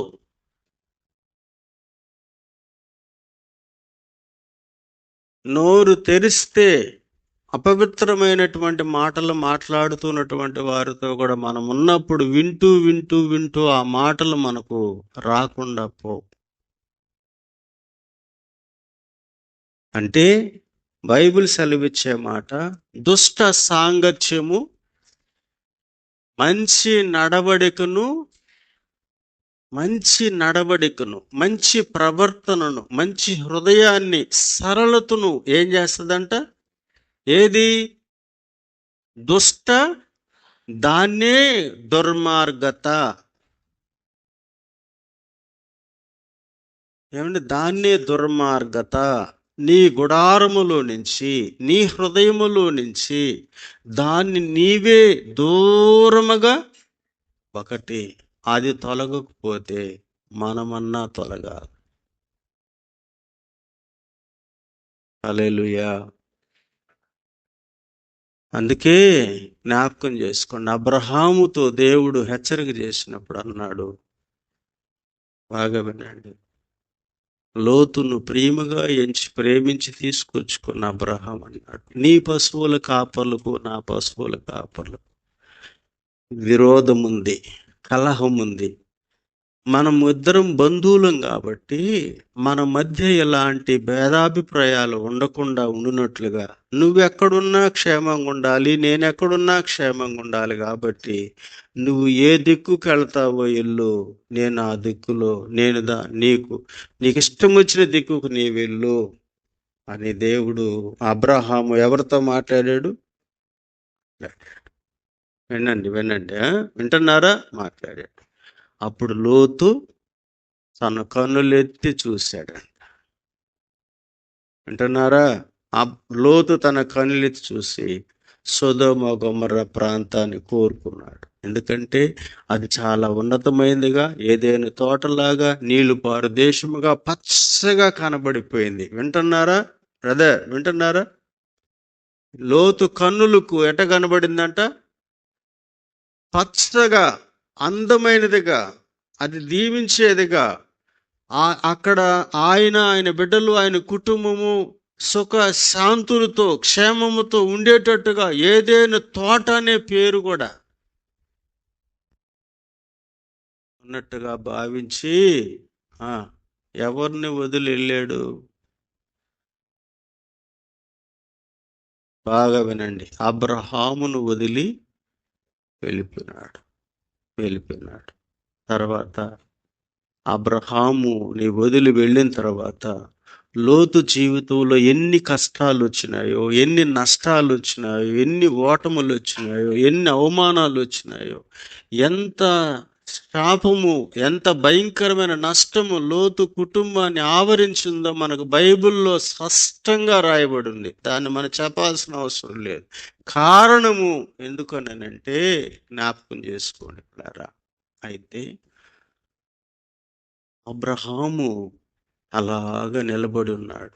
బాధ ఉంది గుండెల్లో. ఆ నిలబడి ఉన్నప్పుడు వెంటనే దేవుడు జోక్యం చేసుకున్నాడు. లోతు బయలుదేరి తన మందల్ని వాటన్నిటిని వేరు చేసుకొని ఆ ప్రాంతం వైపు వెళ్ళిపోతున్నాడు. ఒక్క మాట అడగలేదు. వినండి, ఒక మాట, అయ్యా కదా నాయన, ఆ ప్రాంతాన్ని చూశాను నేను, అక్కడికి వెళ్ళమంటావా లేదు చెప్పు, లేకపోతే పశువుల కాపర్లకు వచ్చిన తగాదాకి మన సంబంధానికి ఏంటయ్యా, నిన్ను వదిలిపెట్టి వెళ్ళమంటున్నావు ఏంటి? నేను వచ్చినప్పుడు నీతోనే కదా వచ్చినాను, నీ వల్ల దేవుడు నన్ను దీవించినాడు, ఈ ఎడబాటు ఏందయ్యా అని అడగల. ఎవరు అడగలే. అనిపించింది మంచి అని, అనిపించింది బాగుందని అనిపిస్తే చాలు మనం చేసేస్తాం. అందుకే అన్నాను, అపవాది వేసే ఉచ్చు ఏడో ఉంటుంది, నూకలే మన దగ్గర ఉంటాయి. నూకలు కాశిపడి వెళ్ళిన తర్వాత ఉచ్చుల్లో చిక్కుబడిపోయినాడు. తన ఫ్యామిలీని బయటకు రమ్మంటే కూడా రాలేదండి. కాళ్ళు పట్టుకుంది ఒకటి, బతుములాడుకుంది ఒకటి, ఏడవంది ఒకటి. అయితే అబ్రహాం అలాగా ఉండేటప్పుడు జ్ఞాపకం చేసుకోండి, దేవుడు అంటాడు, అబ్రహాం నీ కన్నులెత్తి తూర్పు, పడమర, ఉత్తర, దక్షిణం చూడు, స్తోత్రం కలుగునుగాక. చెప్పండి, అందరూ చేతులు చెప్పండి.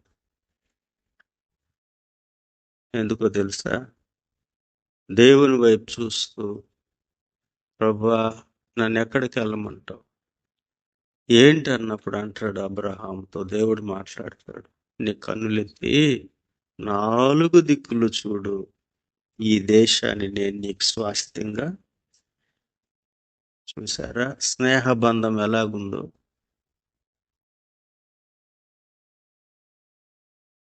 సహవాసం యొక్క శక్తి ఎంత ఉందో? కొన్ని సందర్భాలలో నిర్ణయం స్ట్రాంగ్గా లేకపోతే ఫలితాల్లో మార్పులు వస్తాయి. స్థిరమైన నిర్ణయము అబ్రహాము దేవునితో వేసుకున్నాడు కనుక ఆ నిర్ణయానికి తప్పి అబ్రహాం తిరగాలని ఏ రోజు కూడా ఒక్క విషయంలో ఐగుప్తులోకి వెళ్ళిపోయినాడు. ఆ తప్పు తెలుసుకున్నాడు. తర్వాత లోపలికి వచ్చేసాడు. దేవునితో మళ్ళీ మొదట బలిపీఠం కట్టుకున్న దగ్గరికి వెళ్ళాడు.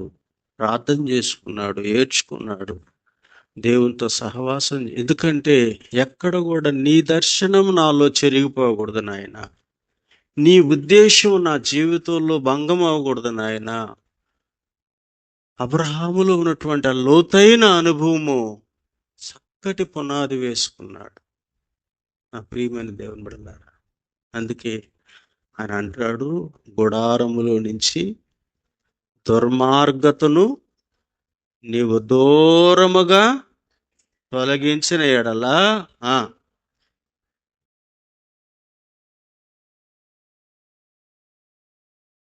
నీవు అభివృద్ధి 24వ అధ్యాయం 1వ వచనం ఆదికాండం. బ్రదర్స్ చదవండి. నవీన్ బ్రదర్ చదువుతాడు.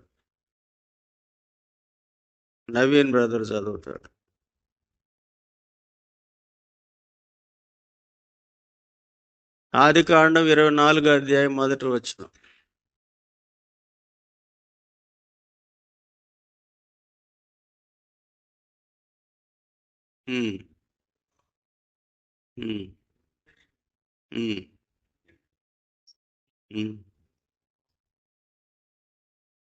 దేవునికి స్తోత్రం. చాలు.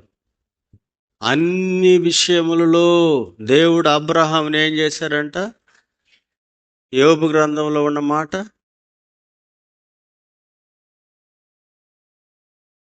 నెరవేరిందా? నెరవేరలేదా? ఎప్పుడు? వదలాల్సింది వదిలినాడు, దూరం చేసుకోవాల్సిన దూరం చేసుకున్నాడు. దేవునితో మాత్రం బంధాన్ని బలంగా.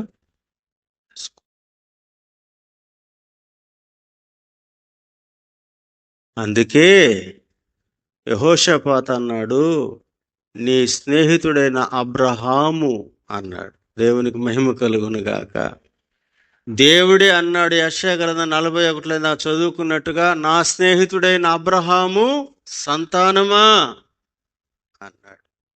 యాకోబు గ్రంథకర్త అంటాడు, కొత్త నిబంధనలోకి వచ్చినప్పుడు చదవండి. యాకోబు పత్రిక 2వ అధ్యాయం 23వ వచనం.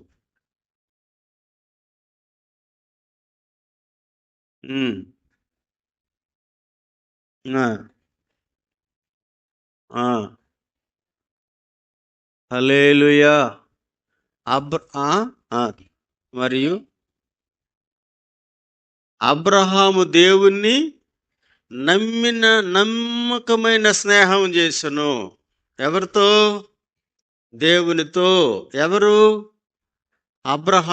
అబ్రహాము. అందుకే తన కుమారుని సహవాసమునకు మిమ్మల్ని పిలిచిన దేవుడు నమ్మదగిన స్నేహం చేస్తే నమ్మదగిన దేవుడు ఫలం ఇస్తాడు.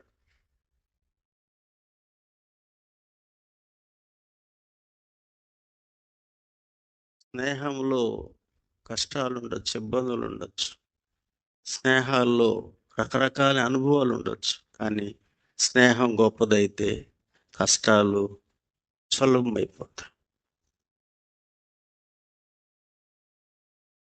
దేవునితో నడిచేటప్పుడు మనము ఒక్కొక్కసారి నీళ్లు లేని ప్రాంతంలోకి వెళ్ళచ్చు, ఆహారం లేని ప్రాంతంలోకి వెళ్ళచ్చు. అమ్మా, అర్థమైందా? చేదైన దగ్గరికి వెళ్ళచ్చు, శత్రు రాజుల దగ్గరికి మనం వెళ్ళచ్చు. కానీ పిలిచిన దేవుడు నమ్మదగిన దేవుడు. పిలిచిన దేవుడు ఆయన మాట తప్పని దేవుడు. మాట తప్పే దేవుడు కాదు ఆయన. మాట ఇచ్చి దాన్ని నెరవేర్చుటకు సమర్థుడైన. అందుకే అబ్రహాము దేవుణ్ణి నమ్మినాడు అబ్రహాము, దేవుణ్ణి నమ్మినాడు. ఆయన మనుషులుగా దేవుణ్ణి నమ్మినాడు. తన విశ్వాసం మనుషుల మీద కాదు, తన విశ్వాసము దేశం మీద కాదు, తన విశ్వాసం అభివృద్ధి మీద కాదు, తన విశ్వాసం ఆశీర్వాదం మీద కాదు, తన విశ్వాసం ఏదో ధన సంబంధమైనటువంటి వాటి మీద కాదు, బలం మీద కాదు. తన విశ్వాసం, తన నమ్మిక దేవుడే. అందుకే సువార్తలోకి వచ్చినప్పుడు ఇద్దరు యజమానులకు ఏ ఒక్కడు దాసుడుగా బాగా వినాలి. ఒక్క వ్యక్తి ఇద్దరు యజమానులకు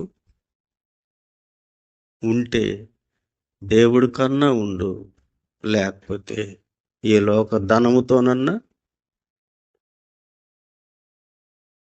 రెండిటిని ఎవరు కూడా సంతోషపరచని.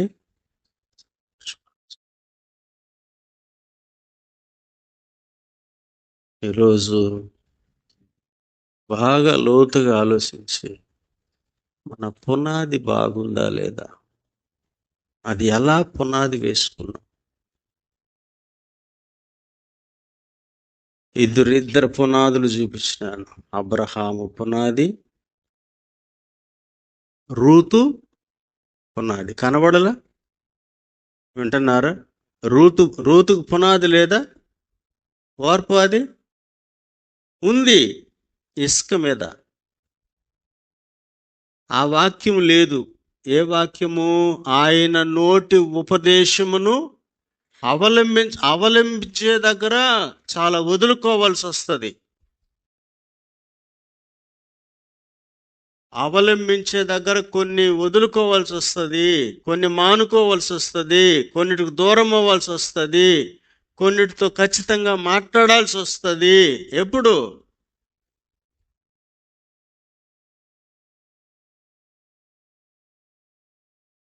ఉండదా? ఉంటుందా? ఉండదా? చేయాలా లేదా? దేవునికి స్తోత్రం.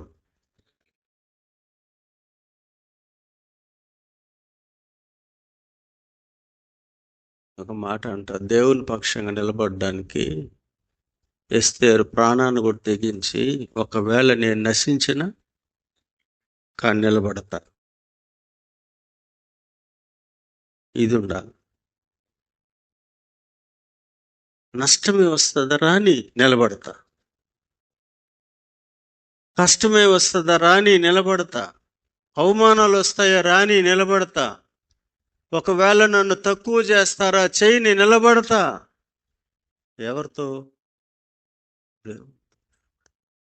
ఎందుకంటే సమస్తమును నిర్వహిస్తున్న దేవునితో ఉండడంలో ఉన్న క్షేమము కంటే లోకంలో ఉంటుందా? అందుకే అన్నాడు ఆయన, ఎవని మనస్సు నీ మీద ఉంటుందో. స్తోత్రం. మనస్సు ఆనుకోకుండా మనిషి నడవలేడు. బాగా ఈ మాట అర్థం చేసుకో. మనస్సు దేవుని మీద ఆనుకోకుండా మనిషి దేవునితో ఏం చేయలేడు. అసాధ్యం అది, అస్సలు అసాధ్యం అది. అది బూటకమే. దాని దేవుడు కూడా అంగీకరించడు. యేసు ప్రభు చెప్పినాడు, మారు మనసు పొందు, దేవుని రాజ్యము సమీపమై ఉన్నది. మారు మనస్సు పొందు. ఇప్పుడు అబ్రహాం పొందాడా? రూతు పొందిందా? చెప్పండి. పొందిందా? వార్ప మనసు లోతుగా ఉండుంటే తన ముందు తన తోడి కోడలు వెళుతూ ఉండగా ఈమె ఎట్ట వెళ్తుంది? ఇద్దరు ఒకే ఊరు నుంచి కదా వచ్చారు, అవునా కదా? వార్పు అది, రూతుది ఏ ఊరు? మోయాబే. వాళ్ళు అక్కడి నుంచే వచ్చారు, వీళ్ళు అక్కడే ఉన్నారు. కానీ ఒక ఆమె బయలుదేరడం ఏంది, ఒక ఆమె ఆగిపోవడం ఏంది? సంఘంలో కూడా చాలా మంది ఉండొచ్చు, కానీ కొందరిలోనే వేరు ఉంటుంది, కొందరిలో ఉండదు. కొందరే దేవుని చేత మహిమపరచబడతారు. రోమాపత్రిక 8వ అధ్యాయం.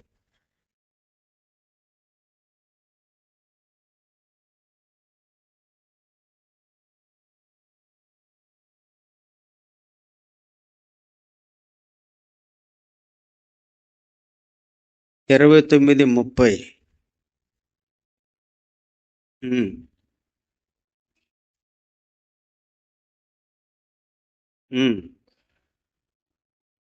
దేవుడు ఎవరిని ముందు ఎరుగనో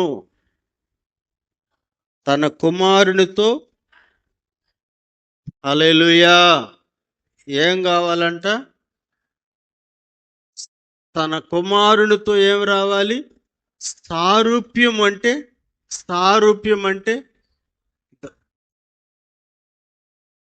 స్వభావము, లక్షణాలు.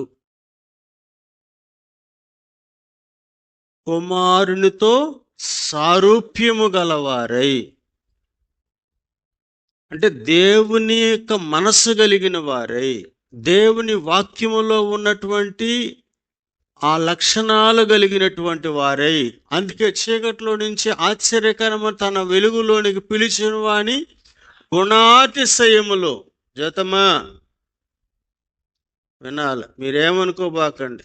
దేవుడు మిమ్మల్ని నాకు అప్పగించినాడు. నేను గట్టిగా మాట్లాడినా, కసిరినా, తిట్టినా దయచేసి ఈ సమయంలో నన్ను అంగీకరించండి. నా మీద బాధపడబాకండి. మిమ్మల్ని బాధ పెట్టడానికి కాదు, మిమ్మల్ని దేవునికి సొంత చేయడానికి నేను ఈ ప్రయాసపడుతున్నాను. స్తోత్రం కలుగునుగాక. నీ బాధపడితే నేనేమనుకో, బాధపడితే బాధపడండి, కానీ వచ్చి పోగొట్టుకోవడం నాకు ఇష్టము లేదు. అందుకని గట్టిగా మీ పేర్లు చెప్పినా ఫీల్ అవ్వబాకండి. కయ్యూని ఫీల్ అయ్యి ఏమైనాడు? పోగొట్టుకున్నాడు కదా, అవునా? వద్దు, ఫీల్ అవ్వద్దు. స్తోత్రం.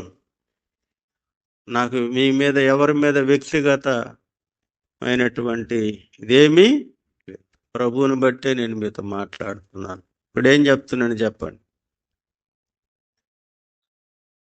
సారూప్యము గలవారై అంటే ఆశ్చర్యకరమైన తన వెలుగులోనికి పిలిచిన వాని గుణాతిశయములు ప్రచురపరచు నిమిత్తము ఉద్దేశము, హల్లెలూయా, ప్రచురపరచు, అదే తన కుమారుని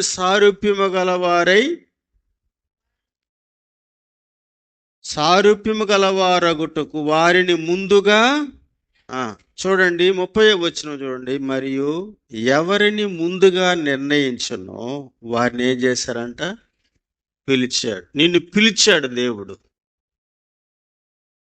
దేవుని కాలింగ్ మన దగ్గరకు వచ్చింది. మన ఇంట్లో, మన వంశములో, మన ఊర్లో,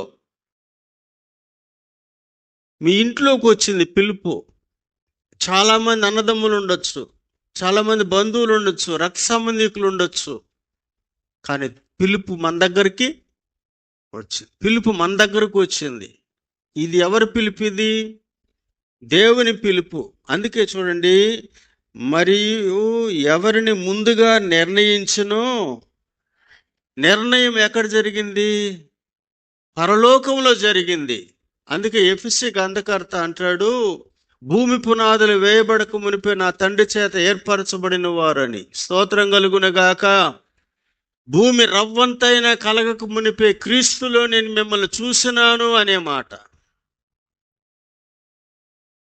ఎవరిని నిర్ణయించును వారిని ఏం చేశారంట? పిలిచెను.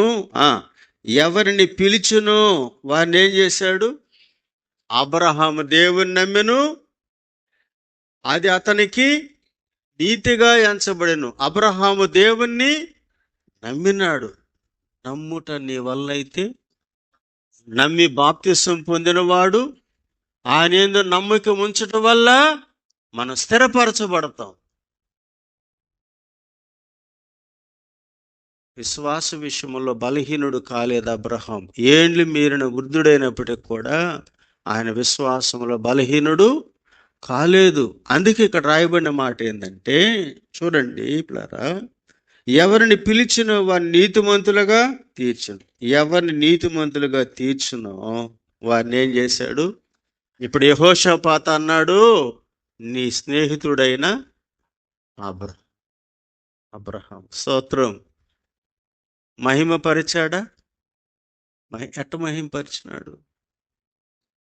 అట్లా మహిమ రావడానికి అబ్రహాం వేసుకున్న పునాది ఎక్కడ? ఎట్లా వేసుకున్నాడు? ఎట్లా వేసుకోవాలి? పునాది ఎట్లా వేసుకోవాలి? ఎలా పునాది వేసుకోవాలి? ఇప్పుడు యోబు గ్రంథంలో చూసాం కదా, ఉపదేశాన్ని, వాక్యాన్ని హృదయములో ఉంచుకొని, తర్వాత మన గుడారములో నుంచి దుర్మార్గమును దూరముగా, దాన్ని అంటాడు ఆయన విరిగి నలిగిన హృదయం. విరిగి నలిగిన హృదయం. స్తోత్రం. నీవు బలిని కోరువాడువు కావు. కోరితే నేను నీకు బలి ఇస్తాను. నువ్వెవరు కావు? బలిని కోరేవాడు కావు.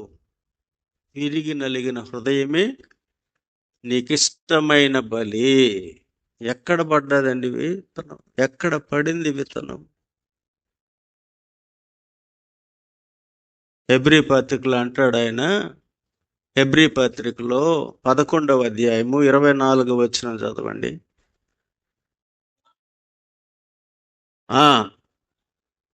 విశ్వాసమును బట్టి, హల్లెలూయా, పునాది చూడండి, పునాది చూడండి. మోషే ఏమైనాడంట? పెద్దవాడైనప్పుడు దేని బట్టి? అబ్రహాము దేని బట్టి? రూతు దేని బట్టి? ఎవరి మీద విశ్వాసము? ఎవరి మీద నమ్మిక? ఎవరిని వెంబడించడానికి? ఈ పునాది ఉండే బిడ్డలను సైతానుడు ఏమి చేయలేడు. కదిలించచ్చు గాని పెరగలేడు. ఈ పునాది లేనటువంటి వారి జీవితాలలో కట్టబడదు, మహిమపరచబడదు. అది దేవుని చేత ఆమోదం చెందదు. ఎక్కడో ఒక దగ్గర ఆగిపోయి ఉంటుంది అది.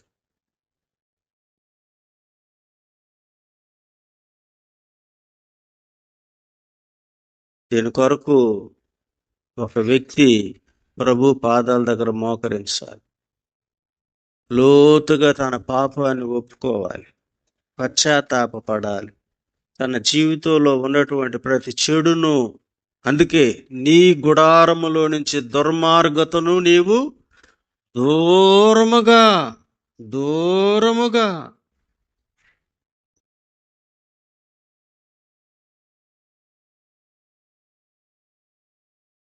ఎంత దూరంగా అంటే వినాలమ్మా. ఎట్టొస్తుంది వాక్యం చెప్తా ఉంటే మీకు నిద్ర? ఏం చేస్తున్నారు రాత్రంతా?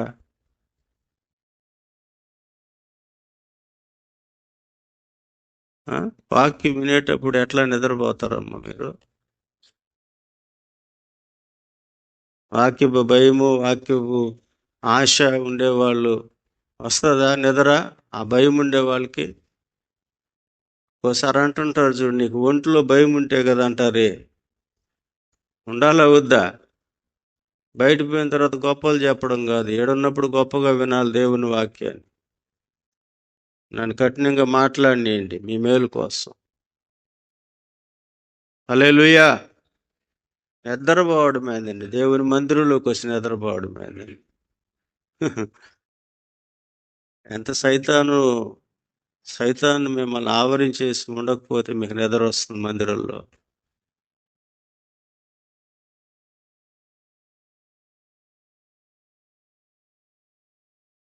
ఏది సంఖలో కోసం పెట్టుకొని వస్తున్నారు ఎవరిని?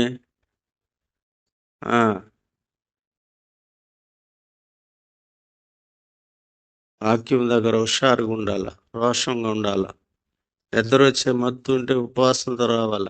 అవసరమైతే జెండు బాం తెచ్చుకోవాలి. అంటే బిడ్డ పాపం తెచ్చుకున్నాడు మెంతో ప్లస్. నేను ఏడకపోయినా చెప్తా విషయాన్ని. నాకు భలే దొరికినాడు, స్తోత్రం. పూసుకున్నాడు, నాకు చూపించినాడు. ఇదిగో ఇదిగో నిద్ర వస్తుంది, నైట్ డ్యూటీ చేసి వచ్చి దాన్ని కూడా పూసుకున్నాడు పాపం. ఉం? మిరప్పొడి తెచ్చుకోండి. ఇడ్లీ కారం ఉంటుంది, ఇడ్లీ కారం భలే ఘాటుకుంటుంది. అది ఎర్ర శాలంకాయలు తెచ్చుకోండి. మన తోటలో 2 మిరపకాయలు కాసినాయి. ఒకటి ఎంతలా ఉండింది, ఒకటి సన్నంగా ఉండింది. ఈ లావుగుండే మిరపకాయ భలే కారంగా ఉంటుంది ఏమనుకుంటే వెళ్తే సప్పగా ఉన్నది అది. ఈ సన్నంగా ఉండే కాయ ఏమంటుంది అని పెట్టాం కదా, నసాలానికి ఎక్కుతుంది.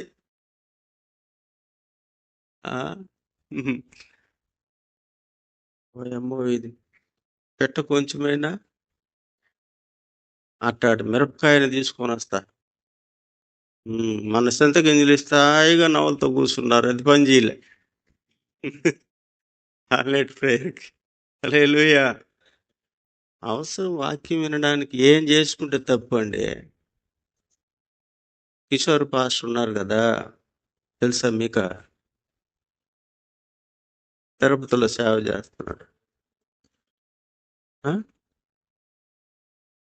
లేదు, తిరుపతిలో గూడూరులో ఉండేది ఈయన ఐజాక్ పాస్టర్.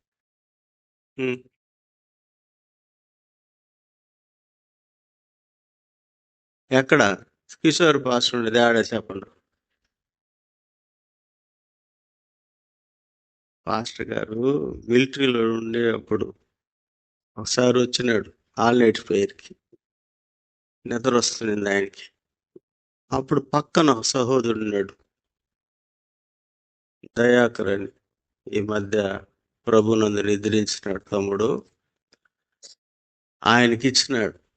ఆయన కొంచెం ఈ చెయ్యి కొరవాట, అట్ట నిద్ర వస్తుంది ఊరికట్టని అన్నాడు. అని ఇచ్చేసినాడే, మర్చిపోయినాడు. తెల్లారలా పుండు చేసేసినాడు. రుద్ది రుద్ది రుద్ది రుద్ది వదల్లా. తర్వాత చూస్తే మాకు చూపిస్తున్నాడు, అతనికి ఇచ్చినాడు చెయ్యి చూడండి అటు చేశాడు. అయినా పిల్లోడు అట్ట మంట వచ్చేదాకా రుద్దుతుండేవంటే ఏందన్నాడంటే, ఇచ్చినాడయా, చెక్కు కట్టేసింది. ఎట్టాడు బలవంతుడో తెలుసా? కోటపూలలో మందిరం కట్టేటప్పుడు మన ఇంటి దగ్గర ఒక కర్తం చెట్టు ఉండింది. ఎట్ట తింటాడో తెలియదు పాపం. అంటే ఏంది, ఎట్టంటే అటు తింటాడని కాదు, మనం నిండిందా నిండలేదా తెలియదు. బలవంతుడు గట్టిగా పని చేస్తాడు. సంసోనా కానీ అన్నామనుకో, చెట్టునే పెరికేసినాడు అట్నే. చెట్టుని పెరికి ఏరుతో కూడా లేపేసినాడు. దేవునికి స్తోత్రం. ఆయనకి ఇచ్చినాడు చెయ్య. ఇక నాకు చూపు చూసుకున్నాడు. మీరు కూడా ఎవరికి బలవంతులను కోసం పెట్టి మీ పక్కన పోయేటప్పుడు నీకు ఆడో సాధ్యపడతా, నా పక్కన కూర్చో, ఏంటంటే ఎదురు వచ్చేస్తుంది నాకు అని చెప్పి వాళ్ళకి ఇయ్యండి. ఏంది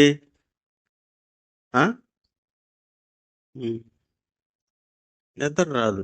స్తోత్రం. సరే రండి, వాక్యంలోకి రండి. నేను క్లోజ్ చేయాలనుకుంటున్నాను. ఇప్పుడు ఏం చెప్తున్నాను? దూరముగా చేసుకో, అప్పుడు నువ్వేమవుతావు? అభివృద్ధి ఎక్కడుంది? పునాదిలోనే పునాదులు. మనం ఈ మందిరానికి పునాది వేసినప్పుడు వచ్చిన వాళ్ళందరూ బ్రిడ్జీలకి వేసినట్టు వేసినారు. సార్, దీని మీద 5 అంతస్తులు కట్టిన ఏమి చెక్కు చెదరు సార్. ఈ తరం మంది పోతుంది, కానీ తరతరాలు ప్రజలు ఇక్కడ దీవించబడాలి. దానికి మనం ఈరోజు విత్తనాలు వేసి దీని మీద ఎన్ని కట్టడాలు కట్టబడతాయో, ఎంతమంది దీవించబడతారు, ఎంతమంది ఆశీర్వదింపబడతారు.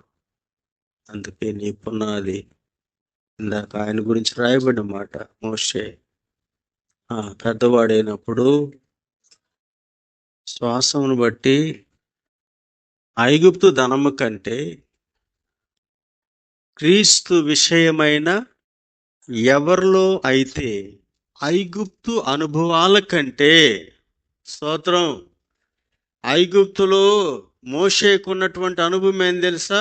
ఫరో కుమార్తె యొక్క కుమారుడు తనకు ఇష్టం వచ్చినట్టుగా అన్ని రకాల సంతోషాలు స్వేచ్ఛగా అనుభవించవచ్చు. ఎవరు? యువరాజు మోషే. మనం 10 కమాండ్మెంట్స్లో చూసినప్పుడు ఒక అందమైనటువంటి ఒక స్త్రీ మోషేను పిల్లలు ఎంతో ఇష్టపడుతుంది, ప్రేమించటానికి, ఏమంటే తనతో పిల్లలు వివాహం చేసుకోవడానికి యువరాజు అయినటువంటి ఫరో కుమారుని కూడా పక్కన పెట్టి ఆ అనుభవాల్లో నుంచి, అంత లోక సంబంధమైనటువంటి భోగ భాగ్యాలలో నుంచి మోషే ఎక్కడికి వచ్చేసాడు తెలుసా? క్రీస్తు విషయమైన నింద నాకు ఆడదాన్ని అనుభవించుట కంటే శ్రమ అనుభవించుట, మా అమ్మోళ్ళ ఇంటికి వెళ్ళిపోయి మరలా కొత్త జీవితం ప్రారంభించట కంటే నయోమితో కూడా దేవునితో ఉండడం నాకు మేలు. మా ఇంట్లో ఉండడం కంటే దేవుని పిలుపునందుకొని దేవుడు చూపించిన స్థలానికి రావడం నాకు, పునాది బాగుంటే అభివృద్ధి కూడా బాగానే. పునాది ఊరికి అట్ట చేసుకుంటే అది నిలబడు. కొద్ది కాలం ఉంటాం. ఎక్కడ? కొద్ది కాలము నిష్టగానే ఉంటాం, ఖచ్చితంగానే ఉంటాం, జాగ్రత్తగానే ఉంటాం. కానీ అది అంత మాత్రం నిలబడినే. అలాంటి వాళ్ళకి ఎన్ని చెప్పినా వాళ్ళ మార్పు రాదు. కారణం ఏంటంటే అది ఆ వ్యక్తిని నిలబడనీయకుండా ఎన్నిసార్లు చెప్పినా ఎంతగా చెప్పినా కారణం తప్పు వాళ్ళది కాదు. ఎన్ని రాళ్ళు తెచ్చినా, ఎంత సిమెంట్ వేసినా కదిలిపోతా ఉంటుంది. నా మాట మీకు అర్థమవుతుందా? ఎందుకని? లోపం ఎక్కడుంది? ఏమనంటే అదంతే.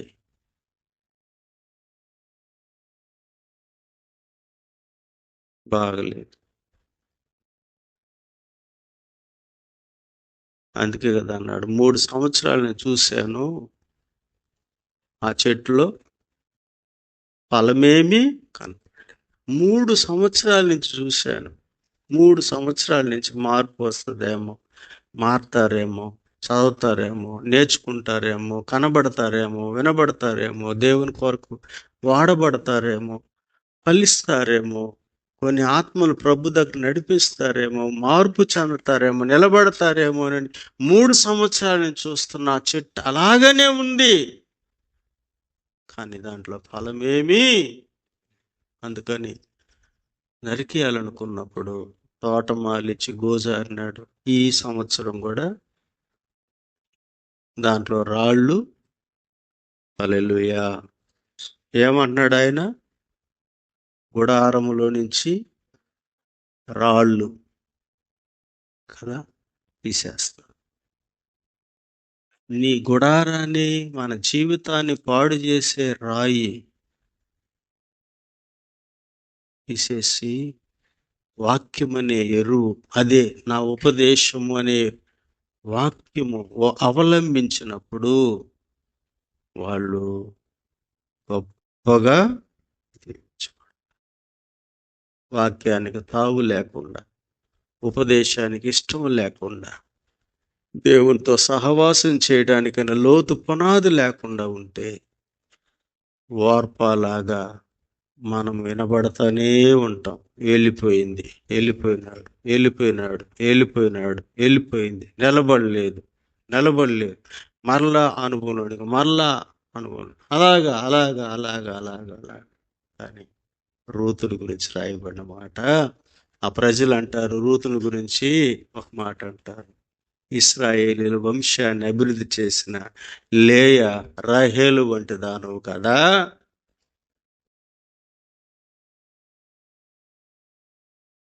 ఆ మాట మీకు అర్థమైందా? ఎవరితో పోల్చారండి? ఇశ్రాయేలు వంశాన్ని వర్ధిల్ల చేసిన ఒక్క వ్యక్తి, దేవునికి స్తోత్రం కలుగును గాక. వినండి చక్కగా, ఇశ్రాయేలు వంశాన్ని వర్ధిల్ల చేసిన రాహేలులాగా, లేయాలాగా. నీ ఇంటికి వచ్చిన స్త్రీ అలాగ దీవించబడు. ఒక్క బిడ్డ యోగ్యంగా దొరికితే దాని మీద ఎంత పునాదైనా కట్టచ్చు, ఎంత పెద్ద బంగ్లానైనా కట్టచ్చు. దొరికాడు అబ్రహాం దేవునికి, దొరికాడు మోషే దేవునికి, దొరికింది రూతు దేవునికి. వాడిని ప్రపంచానికి చూపించినాడు దేవుడు.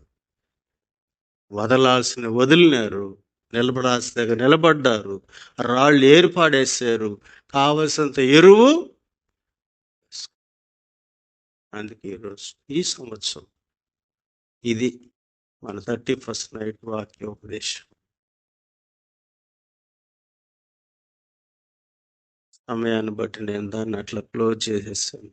నా ప్రియ దేవుని బిడ్డలారా, ఈ రోజైనా తవ్వుకొని మారి లోతుగా చదువుకొని వాక్యానికి అవకాశం ఇచ్చి ఉపదేశాన్ని అవలంబించి వాక్యం కొరకు పరిగెత్తుకుంటూ దేవుని మందిరానికి వచ్చి నాతో మాట్లాడు ప్రభువా, నాతో మాట్లాడు, నేను దీవించబడాలి అనే ఆశతో వస్తే తప్పకుండా అబ్రహాముని దీవించిన దేవుడు, రూతుని దీవించిన దేవుడు, మోషేని గొప్ప చేసిన దేవుడు మన జీవితాలను కూడా.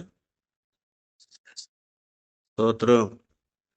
ఐగుప్తులో నుంచి పిలుచుకున్నాడు, మోయాబులో నుంచి పిలుచుకున్నాడు, మెస్పతోమియాలో నుంచి, నిన్ను నన్ను కూడా లోకంలో నుంచి లోతుగా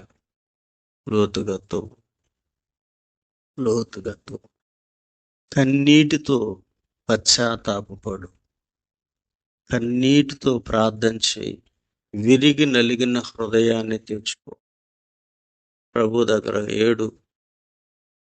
ప్రతి ఓటమి విషయంలో దేవుని దగ్గర ఏడు, పశ్చాత్తాపడు, కన్నీరు కారు.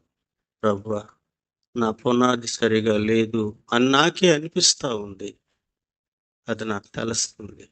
రాళ్ళు ఇంకా ఏమన్నా ఉన్నాయా, వేరేసుకుంటానయ్యా. ఎక్కడ ఎరువు వేయాలో అక్కడ వేసుకుంటా. దయచేసి నన్ను ఈ జీవిత కాలము ఫలించేటట్టుగా మీరు దీవించండి. ఫలభరితమైన చెట్టుగా నీ మందిరములో నేను వర్ధిల్లాలి. ప్రార్థన.